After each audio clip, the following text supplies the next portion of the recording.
ગુજરાત યુનિવર્સિટીમાં ફી વધારાને લઈને એનએસયુઆઈએ મોરચો માંડ્યો। એનએસયુઆઈએ કુલપતિ આવાસનો ઘેરાવ કરી વિરોધ નોંધાવ્યો છે।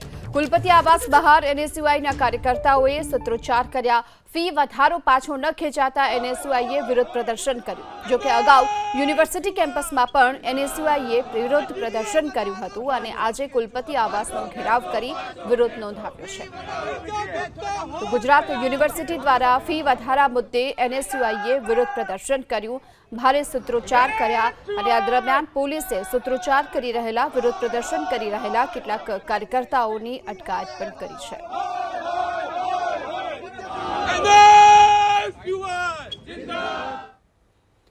સિંચાઈના પાણીની માંગ સાથે ગોધરાના ખેડૂતોએ આવેદનપત્ર આપ્યું। ગોધરા તાલુકાના પશ્ચિમ વિસ્તારના અલગ અલગ ગામના ખેડૂતોની માંગ છે। રજૂઆત કર્યા બાદ પણ પાણી ન મળતા જિલ્લા કલેક્ટરને આખરે આવેદન આપવામાં આવ્યું।